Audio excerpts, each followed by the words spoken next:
Bueno, continuando con nuestro libro de Hans Olav Lahlum, Satélites. Vamos a iniciar lo que es el capítulo 8. La mansión del matrimonio Wendelboe en Skye era más o menos como me la había imaginado, más pequeña que Sheldrup Halls, pero más grande que el resto de las casas de esa misma calle y que la mayoría de las que podían encontrarse en Oslo. Afuera solo había un coche, pero seguramente también fuera el más grande y el más caro de la calle. Se trataba de un Volvo blanco muy espacioso que reconocí enseguida como uno de los que estaban en el aparcamiento de Sheldrup Hall. El coche estaba recién lavado y el césped que rodeaba la casa recién cortado. Enseguida me sentí más cómodo aquí que en Sheldrup Halls. El propio Peter Johannes Wendelboe me abrió la puerta y me condujo al salón.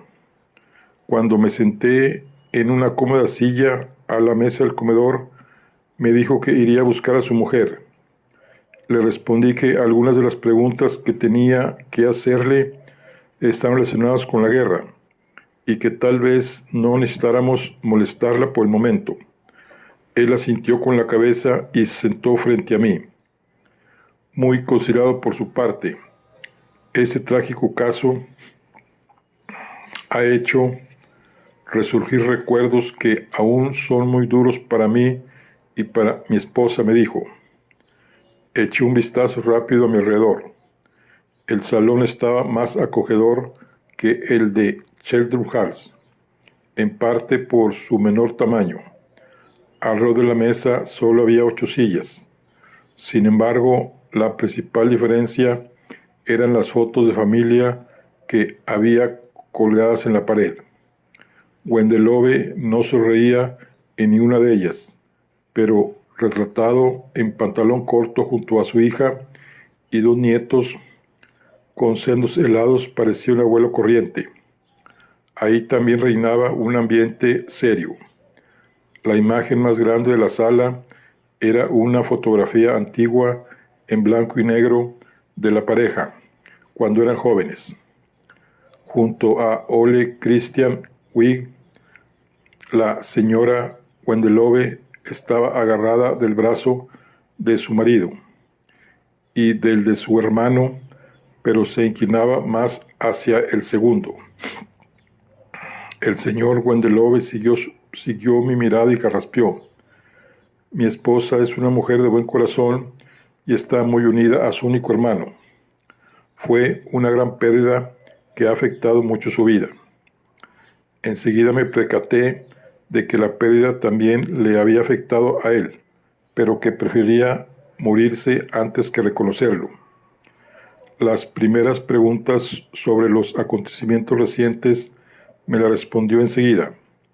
Había oído por la radio que Leonardo Sheldrup había muerto, lo que hacía que la situación se volviera aún más trágica. Su mujer estaba muy afectada. Ni Wendelboe ni su esposa podían decir que conocieran a Leonardo Sheldrup, pero lo habían visto de manera habitual desde que era pequeño durante la guerra. Muchas veces comentábamos que era un joven con talento, pero también era muy distinto a su padre, dijo con concisión. Casi suena como un halago. Me aventuré a decir. Wendelboe frunció los labios pensativo. Bueno, de alguna manera lo es. Resultaba evidente que eran muy distintos. Magdaleno era un hombre excepcionalmente fuerte y exitoso, pero al mismo tiempo podía ser terriblemente desconsiderado. Desde hace mucho tiempo pensamos que su hijo parecía más simpático, pero también más débil.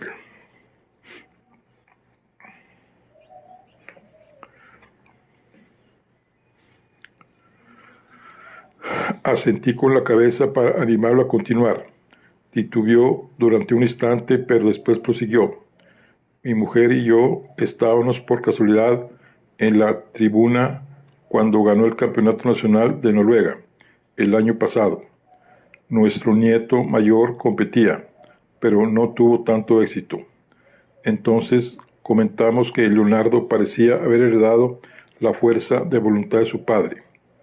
Mi mujer sugirió que lo esperásemos para darle la enhorabuena tras la ceremonia de entrega de premios. Me alegro de haberlo hecho. Parece que lo valoró mucho. Wendelove no se extendía demasiado, pero no resultaba difícil creer lo que decía. Enseguida comprendí lo que quería decir Leonardo Chalderov cuando me dijo que, tras la máscara, Wendelove era mucho más cariñoso y cercano que su propio padre. Sin embargo, Wendelove no tenía mucho más que aportar. Ni él ni su mujer habían visitado nunca a Leonardo Chalderov en su casa. La noche anterior la habían pasado en casa juntos. Wendelove había propuesto invitar a una pareja de amigos a cenar, pero a su mujer no le había apetecido, añadió elocuente. Me pareció increíble, pero de todas formas anoté que el matrimonio Wendelove esta vez tampoco tenía una coartada sólida. Me pareció ver un brillo en sus ojos cuando le dije a Wendelove que pasaríamos a hablar de la guerra. Mientras nos limitábamos a hablar sobre el grupo de la resistencia, sus respuestas siguieron siendo breves y relativamente poco emotivas. Respecto a los compañeros fallecidos, sus recuerdos encajaban en el archivo. Hans Peter Nielsen fue encontrado muerto en su casa el 12 de mayo y Björn Bardén el 5 de septiembre de 1941. Justificó su buena memoria diciendo que los fallecimientos de los amigos en la guerra eran difíciles de olvidar y que él y su mujer habían hablado mucho del tema últimamente. Nielsen vivía solo, o sea, uno de los fallecidos de la resistencia, y sus padres y sus hermanos habían fallecido ya. Bardén, el otro de la resistencia, tenía una esposa joven que se llamaba Mona, que, según la información de la que disponían, sigue viviendo en Grongata 32B. Lo apunté y enseguida pasé a preguntarle por el momento en el que Magdaleno Chalderov se unió al grupo. Según Wendelove, se había unido de forma inesperada el verano de 1941, es decir, casi en medio de los dos asesinatos. En un principio, Wendelove se había mostrado escéptico y cuando Chalderov se puso en contacto con él, hizo como si no lo conociera. Habían estudiado durante el último año de secundaria y sus familias se conocían, pero no eran amigos. La afiliación de su hermana al NS había jugado en su contra. Sin embargo, era un hombre de acción, el tipo de personas que necesitaban. Wendelove se dejó convencer contra su voluntad por Ole Christian Wee y se puso en contacto con Chalderov, que se sorprendió de forma positiva y enseguida demostró ser una persona de confianza.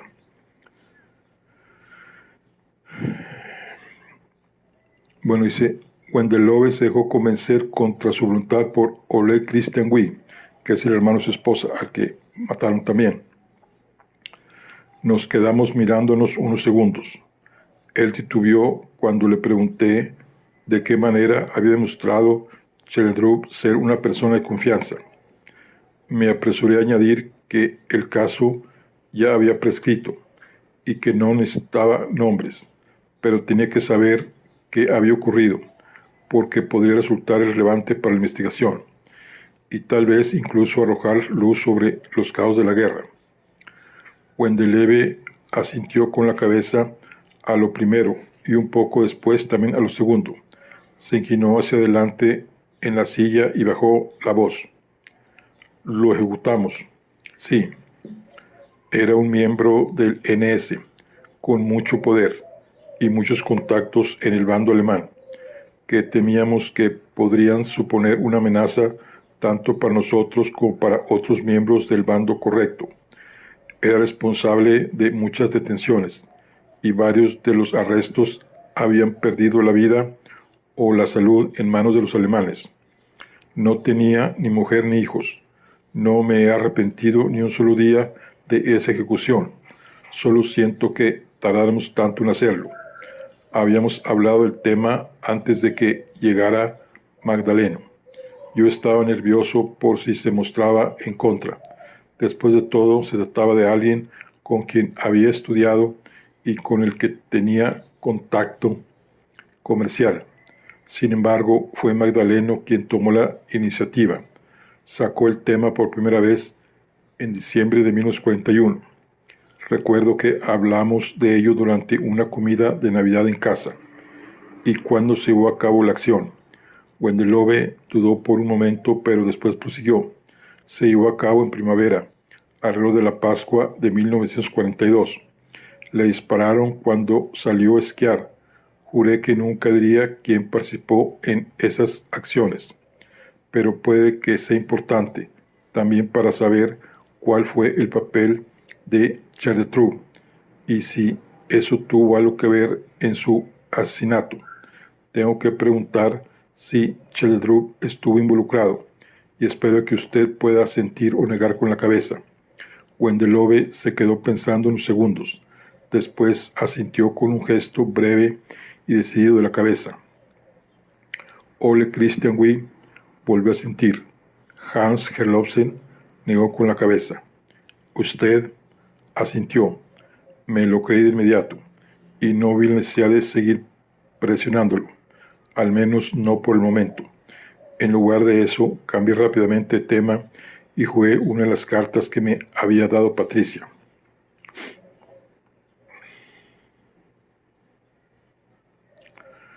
Uno puede ir a las cenas de domingo porque se siente obligado, porque está enamorado de alguien que asiste, porque quiere comer, porque quiere beber o porque le gusta escucharse. Usted no parece encajar en ninguna de estas razones. Nadie podría obligarle a ir donde no le apetezca. Es un marido fiel. No necesita ir a ningún sitio para comer y beber bien, y en esas cenas no dijo ni media palabra. Así que tenía que asistir por otro motivo. Wendelove me miró con los ojos aún más despiertos. Me pareció ver en ellos un brillo de respeto. Usted asistía para escuchar, y lo que esperaba oír tenía que ver con la guerra. ¿No es cierto? Para mi sorpresa, la estrategia dio resultado. Las historias de nuestros amigos muertos en 1941 aún estaban sin resolver y sin explicar, pero sobre todo lo que me incitaba a asistir era ese otro caso, el del Día de la Liberación. Le rogué que me contara algo más del asesino confeso. Antes de responderme, se le ensombreció el rostro. Ariel Bradberg tenía buen fondo, pero era débil. Nunca deberíamos haberlo llevado con nosotros. Ariel fue el asesino que ahorita está en un centro de los locos. Ariel Bradberg tenía buen fondo, pero era débil. Nunca deberíamos haberlo llevado con nosotros. Es un fallo que jamás podré perdonarme a mí mismo. Era difícil predecir la tragedia, pero la relación entre una cosa y otra parece evidente. Después de todo, tenía el arma humeante en la mano y una explicación delirante de lo ocurrido, así que he podido vivir con ello. Pero su esposa, Wendelove, asintió con la cabeza y exhaló un leve suspiro. Desvió la mirada hacia la pared. Esperaba que con el tiempo le resultara más fácil pero parece que fue aún más duro cuando se fueron nuestros hijos y tuvo más tiempo para pensar en recuerdos difíciles. Yo podría haber prescindido de las cenas que organizaba Magdaleno Cheledrov, pero parece que mi mujer mantenía la esperanza, así que me senté ahí con ella, a escuchar, por si obteníamos alguna respuesta sobre la muerte de Ole Christian, por parte de ella o de cualquiera de los demás. Tuve que pensar un poco para comprender a qué se refería. ¿Con ella se refiere usted a Magdalena? Asintió de nuevo. ¿Es posible que ella sepa algo? Carraspeó. Puede que suene extraño. En un principio pensamos que el príncipe oscuro tenía que ser un hombre, pero si fuera una mujer, no sería impensable que... Me quedé mirando a Peter Johannes Wendelove. Él me sostuvo la mirada sin pestañear. En ese momento sentí una extraña mezcla de temor y admiración por él. Durante todos esos años hemos albergado la esperanza de que el miembro del NS al que disparamos la primavera de 1942 fuera el príncipe oscuro. Después de ese no hubo más asesinatos. Magdalena Cheledrov era una de las pocas personas que sabía lo suficiente sobre nosotros para poder ser el príncipe oscuro o para saber de quién se trataba. En cualquier caso, escuchamos con atención todo lo que decía, pero no había gran cosa que sacar en claro, por lo menos si nosotros o Hans Herlofsen estábamos presentes. No obstante, el propio Magdaleno dijo algo interesante durante la cena anterior. Se tuvo aquí, pero prosiguió cuando lo miré inquisitivo. De pronto dijo que llevaba un tiempo pensando en cosas del pasado y que esperaba encontrar por fin una respuesta a ciertos asuntos de aquella época. Tanto a mí como a mi mujer nos resultaron razonables pensar que se refería a la guerra y al príncipe oscuro. Entonces se quedó callado y me dedicó una de sus sonrisas ambiguas. Esperábamos que continuara el domingo pasado, añadió. ¿Percibieron alguna reacción por parte de los demás? Wendelove negó con la cabeza. Fue inesperado y breve. No percibimos ninguna reacción de Herlofsen o de la exmujer de Skroderup, ni entonces ni a lo largo de la cena. Tanto mi mujer como yo miramos primero a Magdaleno y acto seguido a su hermana, y nos pareció como seguramente estuviéramos nosotros, primero sorprendida y después tensa. No pudimos deducir mucho más. ¿Y no le preguntaron nada a Magdaleno sobre el tema más adelante? No, me respondió y negó con la cabeza. Comprendo que puede resultar extraño, pero en ese momento, con 11 personas a la mesa, era impensable sacarlo a colación, y conocía a Magdaleno lo suficiente para saber que no me convenía preguntarle más tarde. Sabía que no me habría respondido,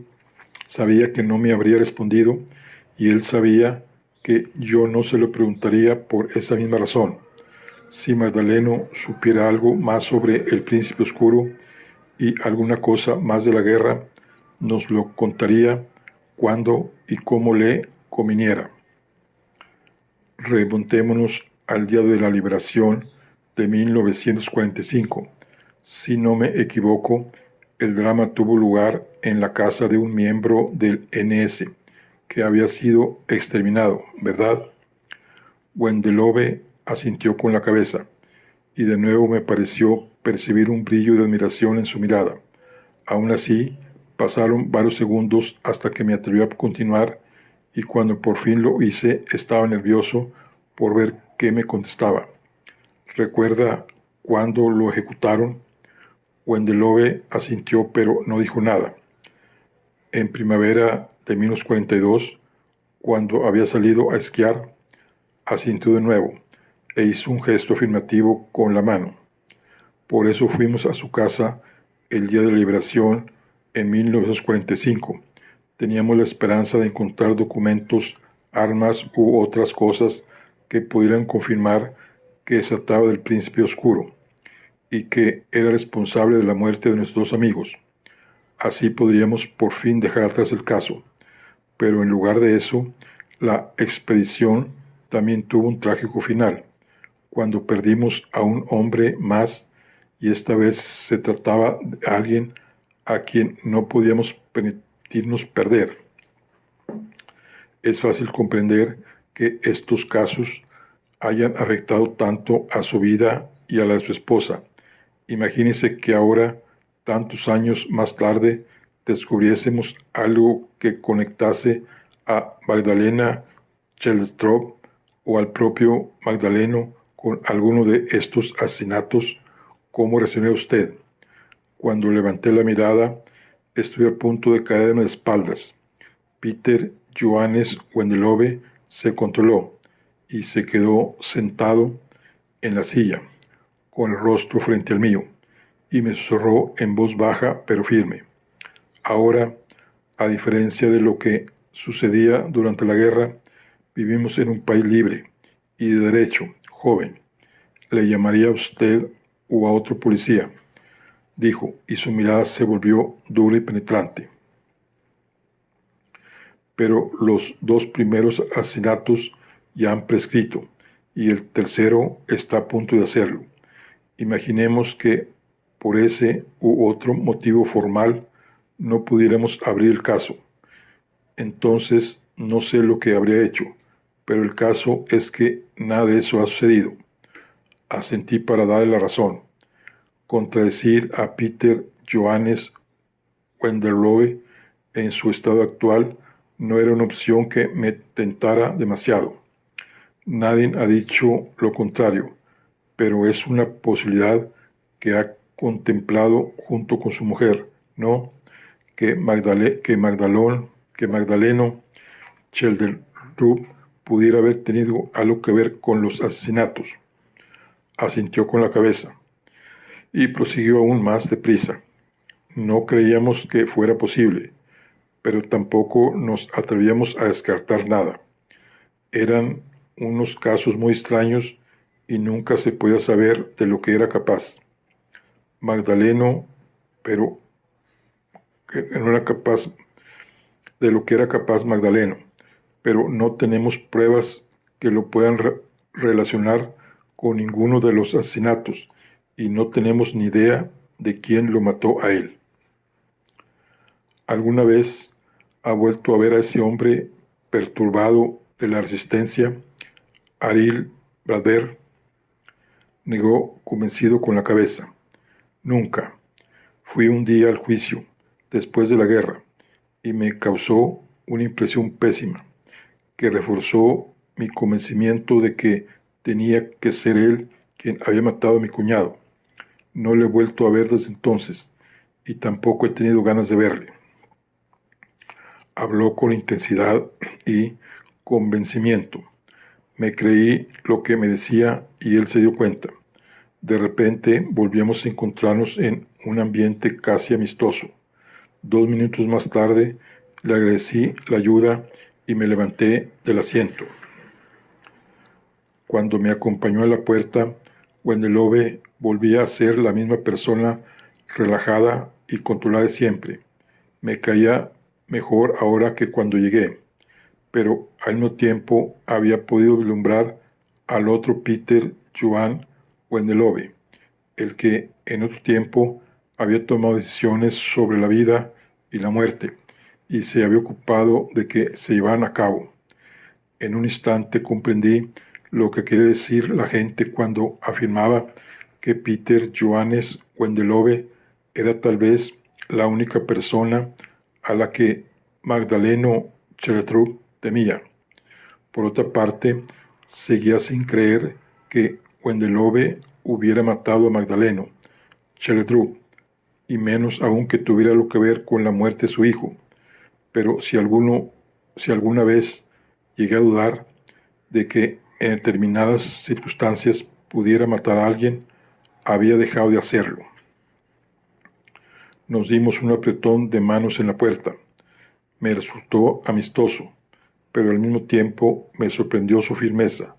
Me volvió a agradecer que no hubiéramos tenido que molestar a su mujer y añadió que esperaba haberme servido de ayuda.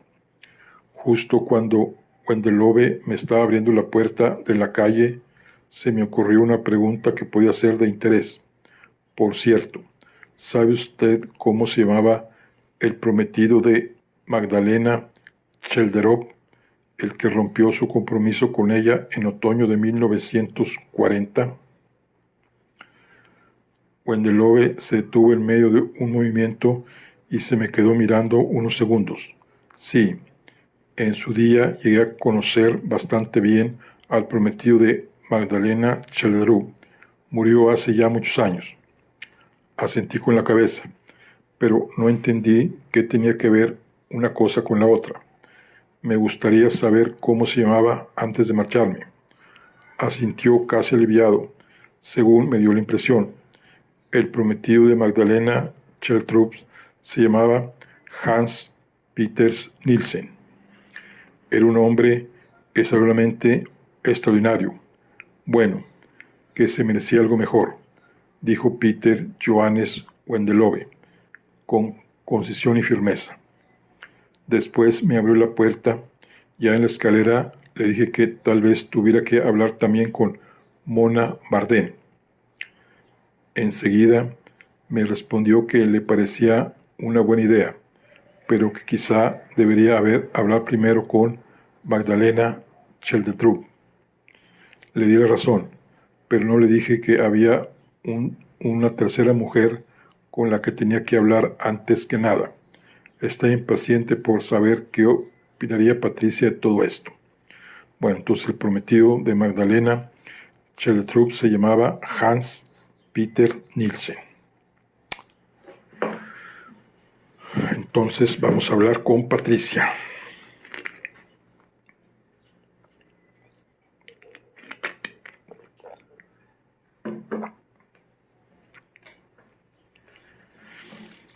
Capítulo 9.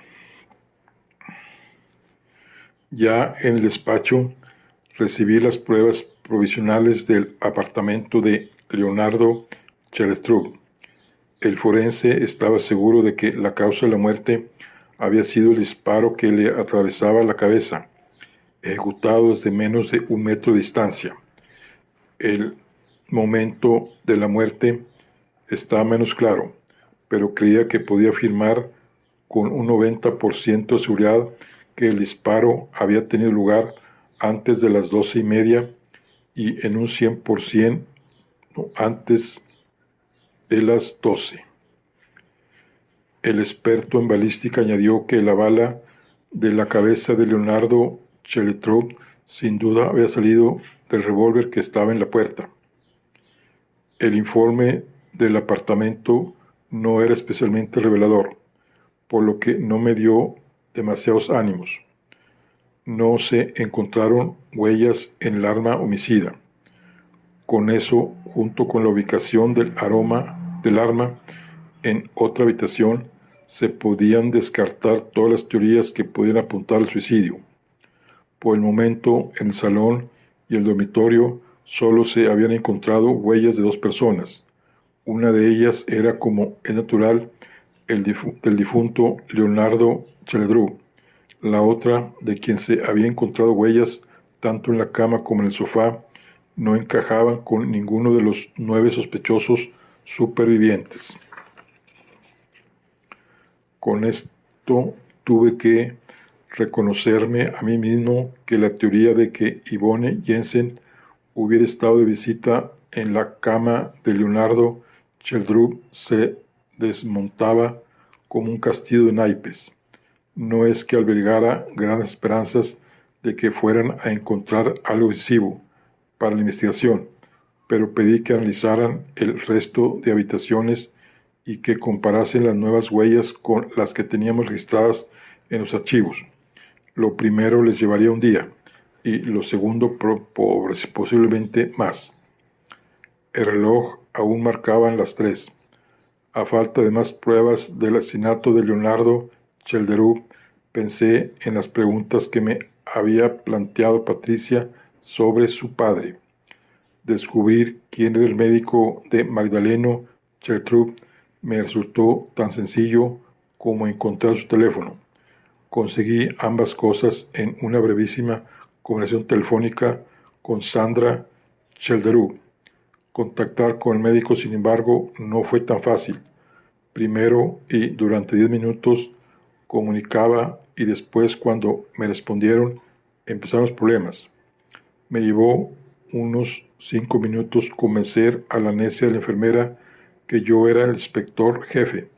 Después me costó 10 minutos más convencerla de que la investigación de un asesinato era más importante que la consulta de un paciente, incluso si el paciente era mayor de 45 años y tenía la atención varios puntos porcentuales por encima de la media. Cuando por fin conseguí hablar con el médico, me llevé una agradable sorpresa.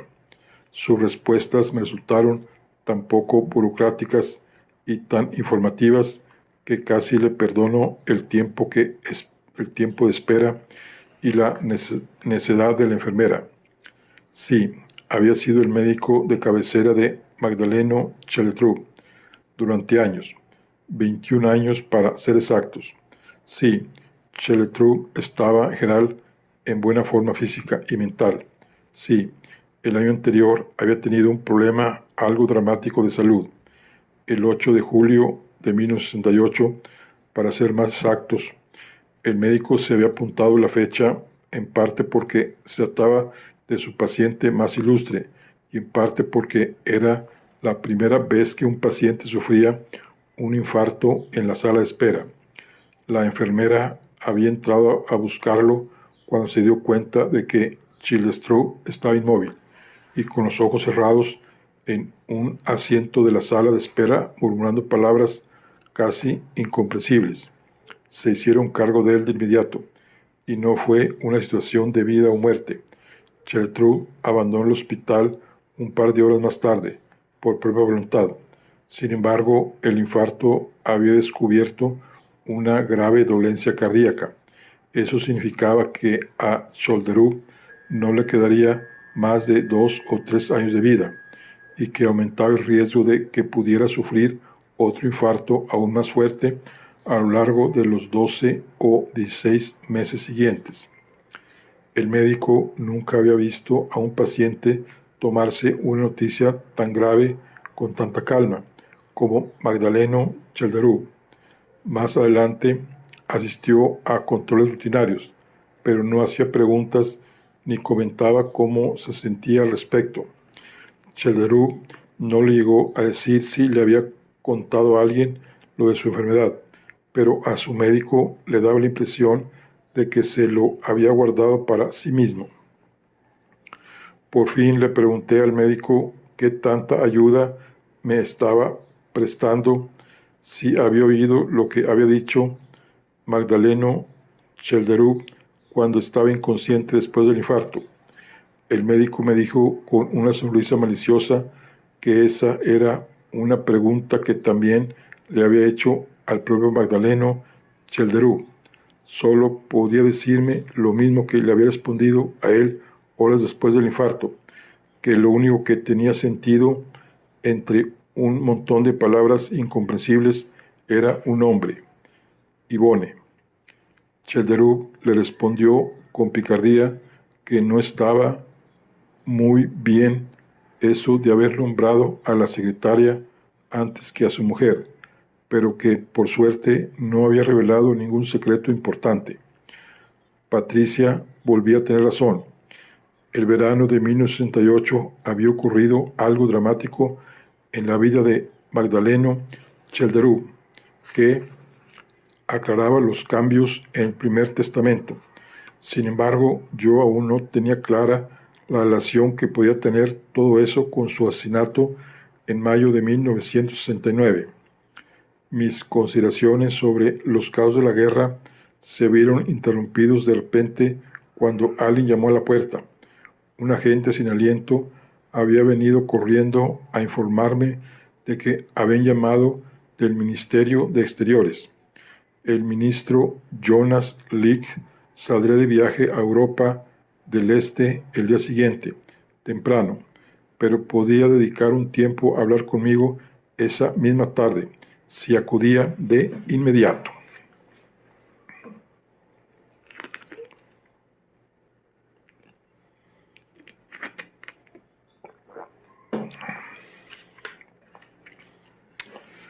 Capítulo 10.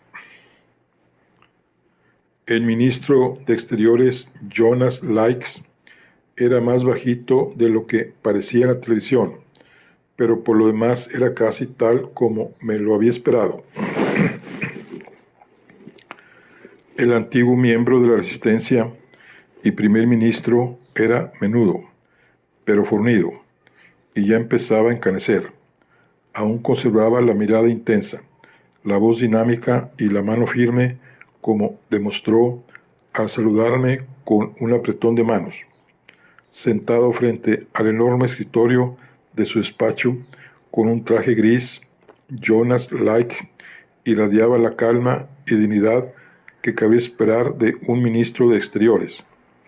Frente a él había 2 montones de papeles. Para mi sorpresa, ambos parecían tener que ver con las posibilidades de gobierno de las siguientes elecciones y no con los problemas cotidianos de la política exterior. He de confesar que no sé cómo puedo ayudarle en la investigación que trae entre manos, pero estoy a su disposición para lo que necesite, me dijo a los pocos segundos con su característico acento de Trøndelag. Capté la indirecta. El tiempo del que disponía el ministro de Exteriores era limitado, por lo que sin más dilación procedí a leer mi lista improvisada de preguntas. Cuando le pregunté por los juicios de la guerra, el ministro se disculpó y me dijo que no tenía mucha información al respecto. Había pasado los últimos años en la guerra de Suecia y dijo no saber nada de las acciones que llevaban a cabo los grupos de resistencia en Oslo. De la tragedia del Día de la Liberación se enteró después. Según lo que había leído, no se puede negar que las circunstancias que rodeaban la muerte de Ole Christian Wieck resultaban verdaderamente extrañas, pero a nivel jurídico el caso parecía haberse visto ensombrecido por los grandes juicios a los líderes nazis de la época. Lick se quedó pensativo unos segundos al mencionarlos, pero enseguida volvió al momento presente.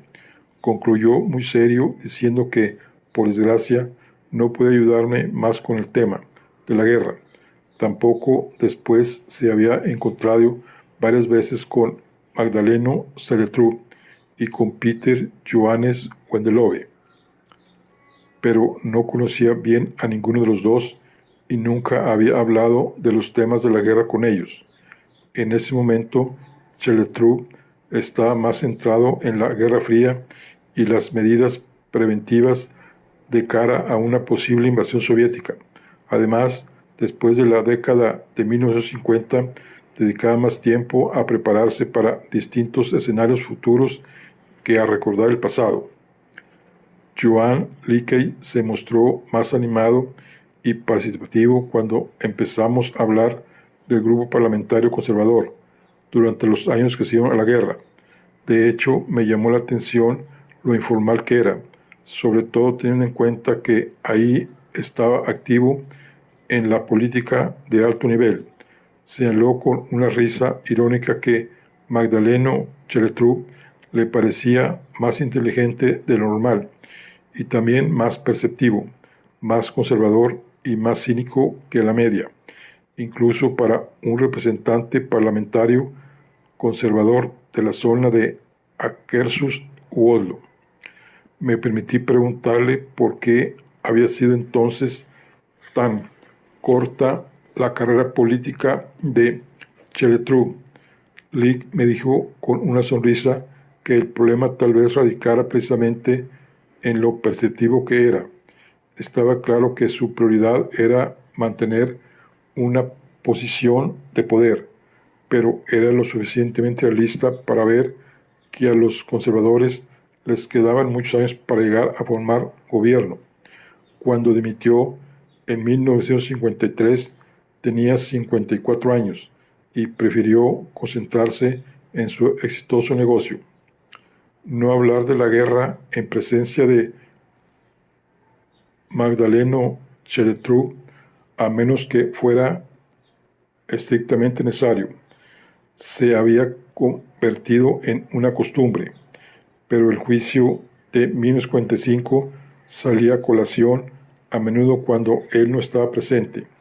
Lee añadió con otra carcajada socarrona que había una larga tradición entre los conservadores de tratar de esta manera los asuntos delicados. Sin embargo, no recordaba que se hubiera hablado de la guerra en conexión con la segunda nominación de Skelterud en 1953. En cualquier caso, Lee nunca había sacado el tema entonces.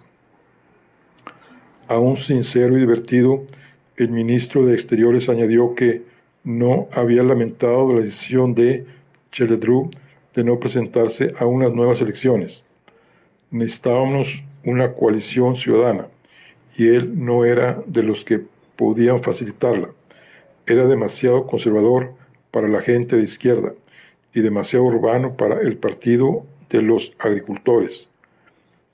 En el Partido Cristiano, como es lógico, no estaban de acuerdo con su divorcio. Entendí lo que me decía y tuve que reconocer a regañadientes que Johannes Likes no tenía mucho más que aportar a la investigación. Como político, Magdaleno Chelletrú también había sido respetado, pero no gozaba de simpatía, ni siquiera en su propio partido. Todo apuntaba que había dejado la política por su propia voluntad, y si alguien lo hubiera empujado, no parecía tener nada que ver con lo que sucedió en la guerra. No creí que Johannes Light supiera nada más sobre ese tema, y de lo contrario, estaba seguro de que nunca conseguiría sonsacárselo. Le di las gracias al ministro de Exteriores por su tiempo, me dio un breve apretón de manos y en tono jocoso me deseó mucha suerte con la investigación de esta primavera y las elecciones del otoño. El último escaño de Oslo no estaba muy definido y podía resultar decisivo, según vi de reojo en el documento superior de la pila izquierda antes de retirarme. Antes de que me diera tiempo a cerrar la puerta, Johannes Lick ya había vuelto a centrarse en los papeles.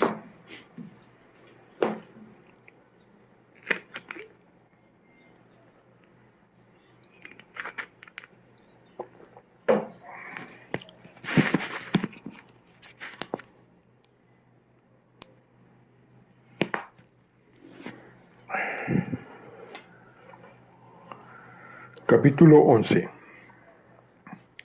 Los papeles amarillentos de la guerra me esperaban en el escritorio cuando volví a mi despacho.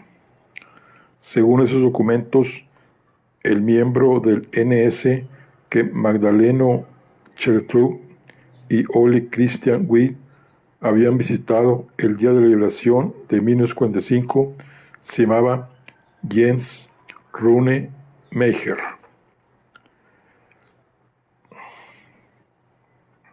El caso de su asesinato lo encontré enseguida en el archivo de casos sin resolver de 1942 y pude confirmar que, por el momento, la información que me había dado Wendelove era fiable.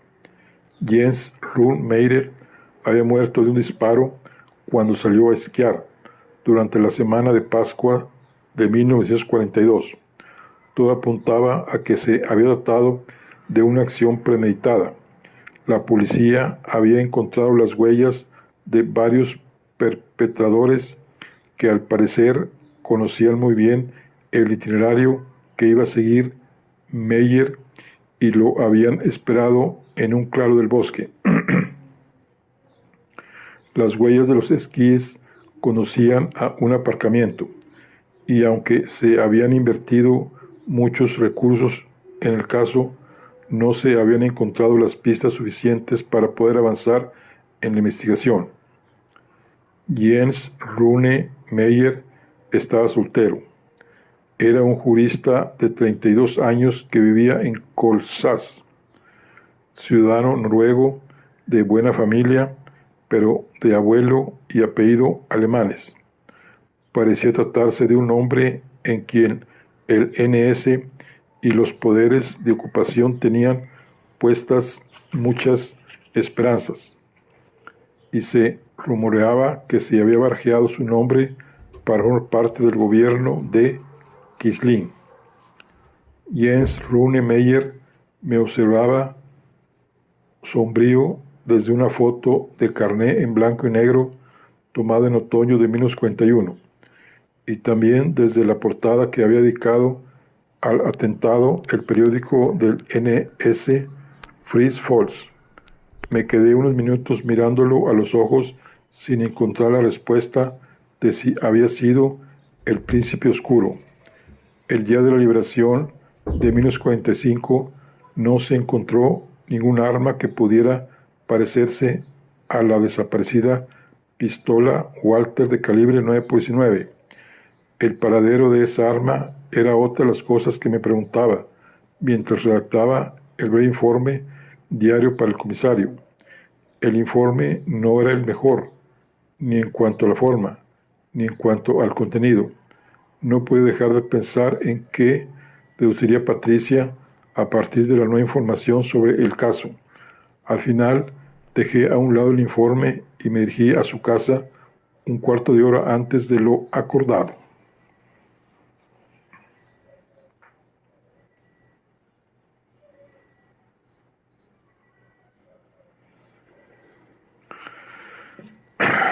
Capítulo 12. Patricia escuchó todo lo que tenía que decirle, todos los detalles de cómo se encontró a Leonardo Chalderó y en qué contexto. De vez en cuando pronunciaba un de desaprobación, que sin duda tenía que ver con la deliciosa sopa de verduras. Pero cuando de verdad se animó fue en el momento en el que, justo después de que nos sirvieran el plato principal, le conté lo que había sacado en claro de la visita a Peter Johannes Wendelove. Entonces mostró tanto interés que tardó varios minutos en hincarle el tenedor al solomillo que tenía delante. Yo había esperado una mayor emoción hacia el asunto del prometido de Magdalena Cheltreux, pero en su lugar de eso, lo que fascinó a Patricia fue la cronología de la muerte del prometido y el resto de acontecimientos que afectaron al grupo. A Hans Peter Nielsen lo asesinaron el 12 de mayo y a Björn Bardén el 5 de septiembre de 1941. Magdaleno Cheltreux entró en el grupo en verano de 1941 y el miembro del NS Jens Rune Meyer fue ejecutado en la semana de Pascua de 1942, después que Cheltreux lo sugiriese antes de la Navidad de 1941. El patrón me llama tanto la atención que me cuesta creer que sea casual. Asentí con la cabeza e intenté comprender a qué patrón tan llamativo podía referirse. ¿No le preguntaste a Wendelove si sabía en qué fecha se había unido Magdaleno Cheltreux al grupo, verdad? Porque esa es una de las dos respuestas que necesito para poder avanzar. Negué con la cabeza y le mostré con un gesto que lo sentía. La reacción de Patricia fue tan inmediata como sorprendente. Descolgó el teléfono y me pasó el auricular. Pues llama y pregúntaselo ahora. Miré a Patricia sorprendido y descubrí que estaba tan seria como impaciente. Llama a Peter Johannes Wendelboe de inmediato. Hazme el favor.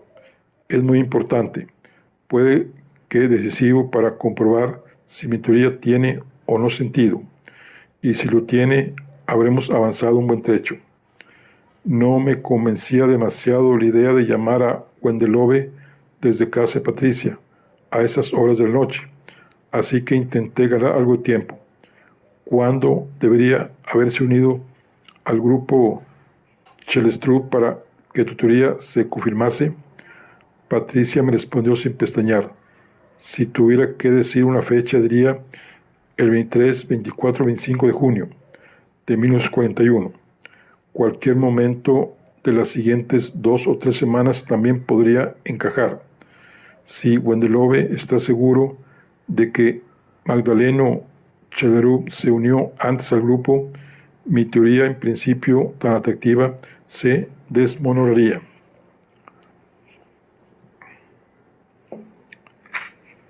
No entendía nada, pero nada de nada, ni qué tipo de teoría se podía hacer a partir de las fechas de los acontecimientos que nos ocupaban, ni de dónde salían ahora el 23, 24, 25 de junio. Miré a Patricia con ojos de cordero, degollado, y ella me volvió la mirada aún sin probar bocado. Cuando vio que seguía sin dar el paso a llamar, sucedió lo más increíble de todo. Patricia marcó el número de memoria y me pasó el auricular. Justo cuando me lo llevaba a la oreja, oí una autoritaria voz masculina que me dijo: «Ha llamado al domicilio de los Wendelove, dígame». Patricia se inclinó hacia adelante para oír su voz. Me disculpé por tener que molestarle de nuevo, pero le aseguré que solo tenía que hacerle una pregunta muy breve y muy concreta sobre la Segunda Guerra Mundial, que podría resultar importante para la investigación. La pregunta era si recordaba la fecha aproximada en la que Magdaleno Chellestrup se había puesto en contacto con él para unirse al grupo en 1942. El 24 de junio, me respondió. La fecha me retumbó breve y rotunda en los oídos. Tuve que agarrar el auricular con la otra mano para no soltarlo, de tan sorprendido como estaba. Por encima del teléfono vi a Patricia que, sentada en absoluto silencio, agitaba ambas manos triunfante, por encima de la cabeza, como un futbolista que celebra un gol. ¿Estás seguro? Percibí el escepticismo en mi propia voz, pero no había ni un atisbo de duda en la suya. Completamente. Entiendo que puede resultar extraño, pero el 24 de junio era el cumpleaños de mi cuñado Ole Christians Wig, y yo iba de vuelta a casa cuando me tuvo Magdaleno. Es una paradoja extraña si tenemos en cuenta cómo se desarrolló la historia después de entonces. Le di la razón y después colgué el auricular. Patricia había empezado a comer con gran apetito y una sonrisa de satisfacción en sus labios. La cocinera ha encontrado un solomillo excelente esta vez. Un golpe de suerte, claro, señaló. Después de un par de bocados, la miré desesperado y al mismo tiempo con gran admiración. Por menos que esto te habrían quemado por bruja en la Edad Media, Patricia. ¿Cómo demonios lo has adivinado? ¿Y qué demonios pasó el 24 de junio de 1941, además de que era el cumpleaños de Ole Christian Wyss? Patricia se llevó a la boca otro trozo de carne y masticó con calma antes de responder.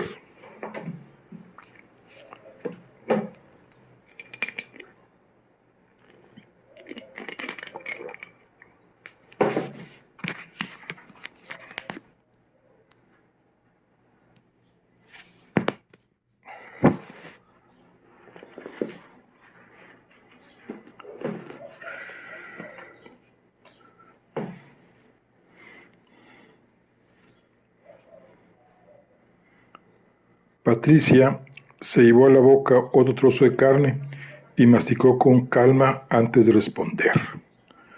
Después cogió un libro sobre las batallas de la Primera y la Segunda Guerra Mundial, de entre cuantos se apilaban sobre la mesa y lo puso entre nosotros.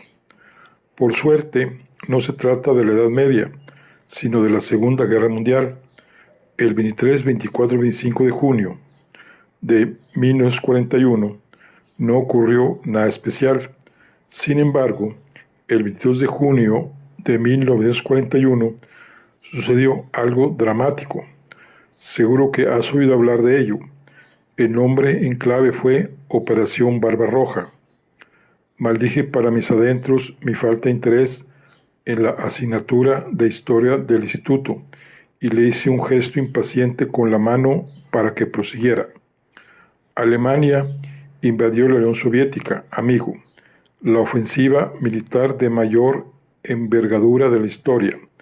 3 millones de soldados alemanes marcharon a lo largo de cerca de 3.000 kilómetros. Aún así, Stalin y a sus generales los pilló por sorpresa. La maquinaria de guerra alemana parecía invencible.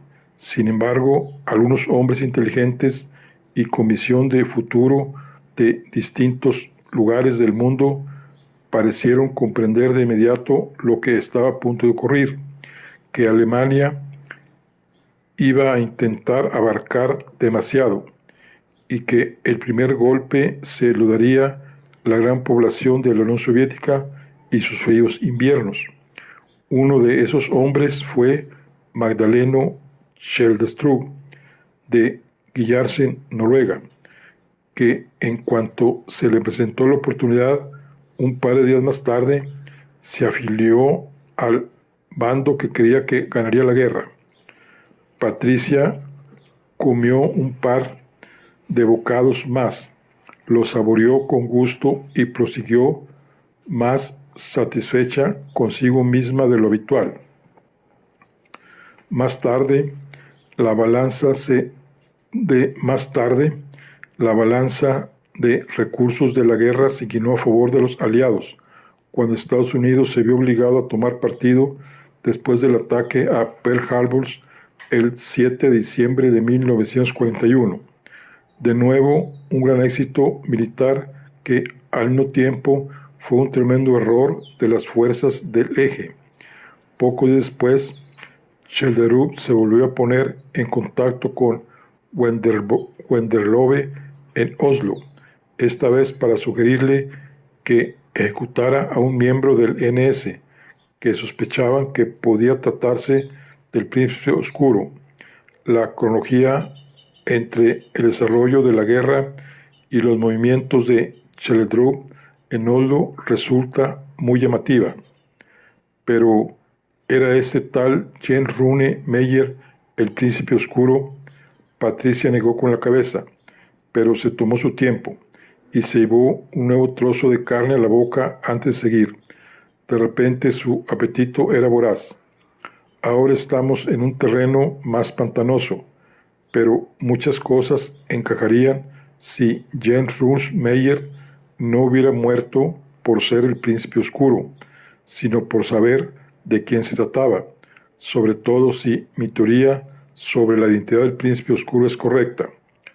Patricia siguió masticando satisfecha durante un minuto y después me miró. Yo aún estaba tan confundido por este dramático giro del guión que acabé preguntándome quién, según su teoría, habría matado a Hans Peter Nielsen y a Björn Bardem. La respuesta me sacudió con violencia. Magdaleno Schjelderup, por supuesto. Se te está olvidando comer. Celó Patricia. Solo entonces desperté del trance en el que me había sumido. Un razonamiento increíble. Te superas a ti misma. Pero esto último no lo sabemos con certeza, ¿no? Patricia asintió pensativa. No, pero después de su muerte estamos empezando a conocer bastante bien a Magdaleno Schjelderup. En palabras de su hermana, pensaba más como un estratega que como una persona corriente. Cambiaba más de opinión que de chaqueta, pero si eso no le convenía, podía cambiar más de chaqueta que de opinión. Está claro que eso es lo que hizo en 1941. Lo que no está tan claro es si llegó a asesinar a 2 miembros de la resistencia. Hay otra explicación que podría encajar, como por ejemplo, que el príncipe oscuro fuera Magdalena Chertrup, le dije. Era una teoría que me parecía difícil descartar, sobre todo si teníamos en cuenta que el prometido que la había rechazado era uno de los 2 asesinados. Resultaba tentador pensar que si la arrestásemos por los 2 asesinatos prescritos y los 2 nuevos, podríamos atar todos los cabos de este extraño caso. Patricia asintió con la cabeza. Por ejemplo, si ella o Gelovsen o Wendelove o incluso la señora Wendelove o la por entonces esposa de Magdaleno Chalderup, Ingrid, apunta todo lo que pueda resultar de interés cuando hables con Mona Bardén y los demás mañana. Mientras tanto, Magdaleno Chalderup es el primero en mi lista de sospechosos de los 2 asesinatos y creo que puedo apostar fuerte por él. Estaba claro que sabía quién más formaba parte del grupo cuando habló con Wendelove, que volvía del cumpleaños de Wig. De nuevo, las fechas encajan sospechosamente. Bien, en primavera de 1941, el bando alemán se mostraba optimista y aún no se sabía qué iba a ocurrir. Desde el punto de vista de un estratega, resultaba razonable que Magdaleno Cheltrup participara en las operaciones secretas de los alemanes. En otoño de 1941, la campaña en la Unión Soviética aún parecía prometedora para los alemanes, lo que pudo haber inspirado a Cheltrup a cometer un nuevo asesinato y, por ejemplo, contarle a su persona de contacto que se había unido al grupo como agente doble. No pude por menos que aceptar la lógica de sus palabras, pero me costaba pensar en Magdaleno Cheltrup como el príncipe oscuro. Acordamos mantener abierta esa posibilidad a la espera de más información. ¿Y qué pasa con el otro caso de la guerra, el misterio del Día de la Liberación? Le pregunté. Patricia apoyó los cubiertos en la mesa y se inclinó hacia mí. Eso también me resulta cada vez más interesante. Se adivina una posible conexión con los otros 2 asesinatos, ya que este tuvo lugar en el domicilio de un hombre del NS que había sido exterminado. También hay un detalle muy llamativo, en el que la policía no parece haberse fijado aún, pero dejémoslo para mañana por la mañana, junto a las demás historias de la guerra. Mientras tanto, intentemos encontrar a Mona Bardén y también a Arlid Bradberg, ese hombre enajenado que acabó con la vida de Ole Christian Wig. Si lo localizas y no está demasiado ido para responder, pregúntale lo mismo que le preguntaste a Wendelove. Es decir, si Wendelove o cualquier otra persona que conozcamos se ha puesto en contacto con él en los últimos años. De los invitados a la mesa, aún quedan 5 personas que estaban vivas durante la guerra, y todas ellas podrían haber tenido motivos de peso para asesinar a Magdaleno Chalderup. Si sospechaban, estuvieran o no en lo cierto, que pudo haber cometido crímenes de guerra, así que pregúntale a ese tal Arlid Bradberg, hazme el favor. Le prometí que lo haría.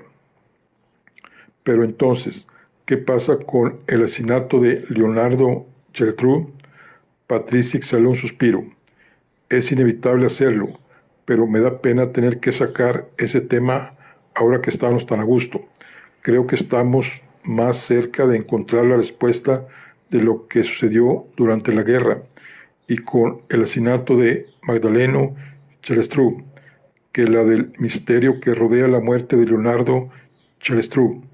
Tengo varias teorías sobre quién pudo visitarlo ayer por la noche, pero me faltan datos para confirmarlas o desmentirlas. La declaración de la vecina es importante, pero incompleta en cuanto al número de visitantes, las horas y el sexo, por lo que se puede sacar mucho en claro de ahí. La única persona que sabemos que estuvo y que tenía llaves es la madre, que podemos descartar sin miedo. Es bastante improbable, tanto a nivel racional como emocional, que pudiera quitar la vida a su único hijo, sobre todo si tenemos en cuenta que podría haber ganado muchos millones si se hubiera esperado un año para asesinarlo. Es difícil imaginar el móvil del asesinato de Leonardo, sobre todo si tenemos en cuenta que las dos sospechosas, madre e hija, que viven en Sheldrup Halls tienen coartada. Yvonne Jensen y Federico Sheldrup estaban satisfechos con los 30 millones que habían heredado y no tenían por qué asesinar a nadie solo para obtener unos cuantos millones más. Tal vez Yvonne Jensen tuviera motivos si mantenía una relación con Leonardo y habían planeado juntos el asesinato del padre de él, me aventuré a decir. Patricia volvió a suspirar, pero está bastante claro que no era el caso, me dijo, aunque no entiendo por qué este asesinato lo podría haber cometido una persona ajena sin ninguna conexión con la muerte de Magdaleno Chellestrup. Los cabellos y las huellas dactilares muestran claramente que por ahí pasó otra persona. Sin embargo, aún no hemos identificado esa visita misteriosa, añadí. A Patricia se le iluminó la mirada y soltó una de esas carcajadas que tan antipáticas me resultaba. Después me dedicó una sonrisa misteriosa. No debería reírme. Un asesinato es un asunto serio. Por supuesto que había una persona ajena, no solo en el piso, sino también en la cama. No sé quién era, pero sé lo que sucedió. Aún así, creo que también sé cómo podrás descubrir a esta visita misteriosa, si te interesa. Nada de esto está relacionado con el asesinato, pero tal vez te interese hablar con la persona que dejó huellas y cabellos sueltos ayer, ¿verdad? Miré fascinada a Patricia y asentí con entusiasmo. Entonces sacó un cuaderno con un gesto brusco, como si estuviera encogiéndose de hombros, y escribió un mensaje breve en él. El texto era el siguiente. La policía ruega a la persona que visitó al difunto Leonardo Chellestrup en su casa de Cheyenne la noche del 12 de mayo entre las 10 y las 12 que se ponga en contacto con la comisaría central de Oslo lo antes posible. La persona en cuestión no es sospechosa de ninguna de las circunstancias que rodean el asesinato, pero tiene que comparecer. Pide que lean este mensaje mañana en la radio. Me sorprendería que no recibieras noticias de esta persona enseguida. Estoy segura de que está siguiendo las noticias del caso. Miré a Patricia con escepticismo y repasé pensativo esa última frase. Pero, querida Patricia, está claro que la persona que visitó a Leonardo Chellestrup no se va a poner en contacto con nosotros si, en contra de lo que pensamos, ha sido partícipe del asesinato. Lo más probable es que ocurra lo contrario, que no se ponga en contacto con nosotros por miedo a que la consideremos sospechosa de manera injusta y también por miedo al escándalo público. Cuando dije esas últimas palabras, se me empezó a aclarar un poco la mente, porque estamos hablando de una amante secreta, ¿no? Patricia suspiró. Creía que a estas alturas cualquier persona medianamente inteligente y menor de 40 años lo tendría claro, pero parece que no es el caso. Amante secreta o algo parecido podría ser el término sí, pero eso no es solo cuestión de suerte. No entendí del todo ni lo de la edad ni lo de la suerte, pero asentí con la cabeza y di por hecho que estábamos en efecto hablando de una amante. Como se habían conocido, ya me resultaba interesante en sí mismo. Pero, ¿cómo puedes estar tan segura de que esta persona externa que claramente estuvo en el apartamento anoche no asesinó a Leonardo Chaltrú? Patricia volvió a suspirar. En teoría no es imposible, pero la razón por la que Leonardo Chaltrú rechazó la vigilancia policial es que esperaba visita de esta persona y quería que todo sucediera como estaba planeado. Si esta persona tuviera algún motivo para asesinarlo, él no habría procedido de esa manera. Por supuesto, es posible que me equivoque. Si la teoría de que la persona que asesinó a Leonardo Chaltrú no tenía ninguna conexión con Chaltrú Halls se sostuviera, como mínimo sería difícil de explicar cómo pudo conseguir el revólver que estaba en el armario de las armas de Chaltrú Halls. Eso lo sabía, pero se me había olvidado, o eso esperaba. Por suerte, Patricia había cogido carrerilla y se apresuró a continuar. Tal vez esto te anime. Es probable que la investigación descubra una relación ilícita, pero de ser así, la ilegalidad no tendría nada que ver con el asesinato y no sería algo que ni tú ni nadie que trabaje en la comisaría queráis perseguir en este caso. Pero volvamos a asuntos más interesantes. Lo más raro de todo es el arma homicida, añadió. Me sentí confuso, pero hice un esfuerzo por protestar. Pero ese es el hecho más evidente. No. Tú misma acabas de constatar que el revólver del lugar de los hechos era el arma homicida y que lo había sacado de Chaltrú Halls, alguien que había estado ahí, ¿no? Patricia sintió con la cabeza.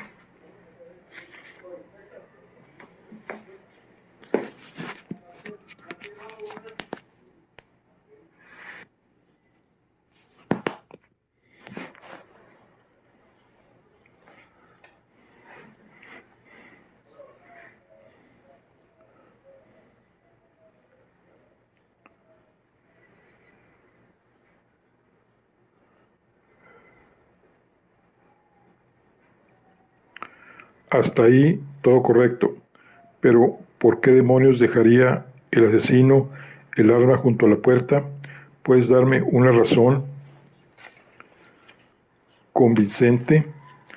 De ser así, estoy convencido de que podría descubrir quién dejó ahí el arma en menos de 24 horas.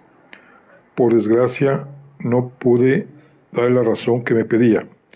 No le había dado muchas vueltas a la ubicación del revólver antes de que Patricia me la señalara, pero parece que ella sí lo había hecho. Es evidente que no nos encontramos ante un crimen pasional. Todo apunta a que el asesino se llevó el arma de Chaltrú Halls con la intención de disparar a Leonardo Chaltrú con ella. Llevarse el arma consigo para eliminar pruebas habría sido una buena idea. Dejarla al lado del cuerpo sin vida de Leonardo Chaltrú para que pareciera un suicidio también. Pero, ¿por qué demonios se llevaría el asesino el arma para después dejarla junto a la puerta? Aunque nos encontrásemos ante un asesino extraordinariamente distraído, al que se le hubiera olvidado dejar el arma y solo se hubiera dado cuenta al llegar a la puerta, lo más lógico habría sido que hubiera vuelto a dejarla al lado del muerto. Podría existir varias motivaciones para el asesinato. Por ejemplo, que uno de los herederos quisiera aumentar su parte, o que exista un vengador que después de asesinar a Magdaleno Chalderú, haya decidido ir a por sus hijos. Sin embargo, ninguno de esos motivos justifica la decisión de dejar el arma homicida en un sitio tan raro. Así que no tengo ni idea de qué pensar del asesinato de Leonardo Chalderú. En ese momento entró la criada con el postre y Patricia volvió a quedarse callada. Disculpa, ¿eres Beate o Benedict?, le pregunté. No tenía que haberlo hecho. La criada miró a Patricia sin saber muy bien qué hacer y Patricia respondió en su nombre. Es Beate, por supuesto. En primer lugar, solo la verás a ella y en segundo lugar, si vieras a Benedicte, no te costaría nada diferenciarlas. Patricia exhaló un suspiro y negó desesperada con la cabeza. Beate se puso pálida y dio la impresión de que ella también deseaba no estar ahí. Por supuesto, no pude resistirme a preguntarle qué había pasado con Benedicte. Ojalá no lo hubiera hecho. De pronto Patricia volvió a convertirse en una adolescente chismosa y además bastante egocéntrica e insoportable. Pues a que no adivinas en qué lío se ha metido ahora esa inútil. Ha dejado que el último de esos novios lerdos que se echa la deje embarazada y se pasará todo el verano con los preparativos para el nacimiento y todo lo que vendrá después.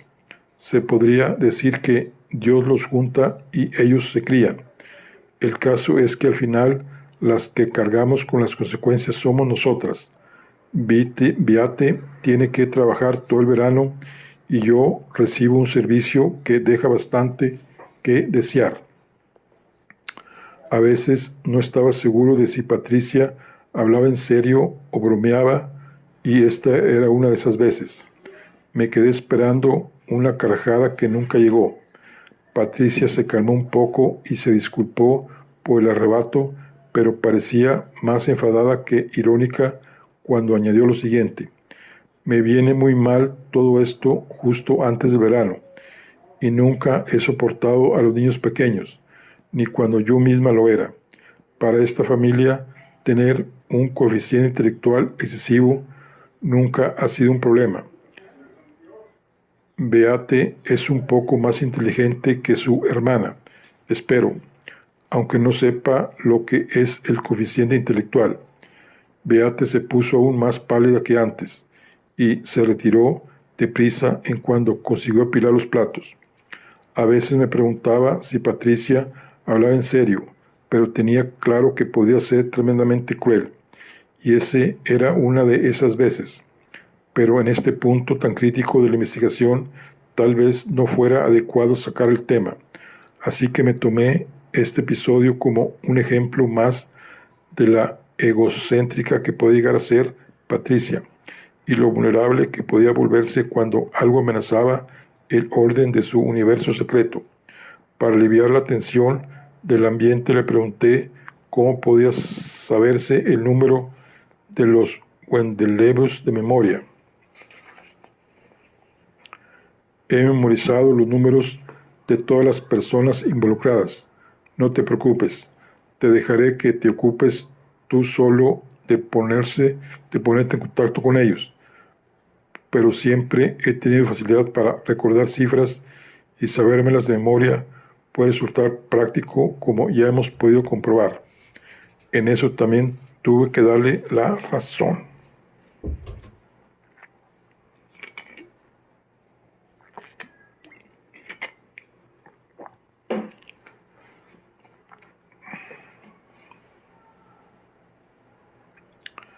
Bueno, aquí concluimos la charla del día de hoy. Nos vemos en la siguiente. Hasta luego.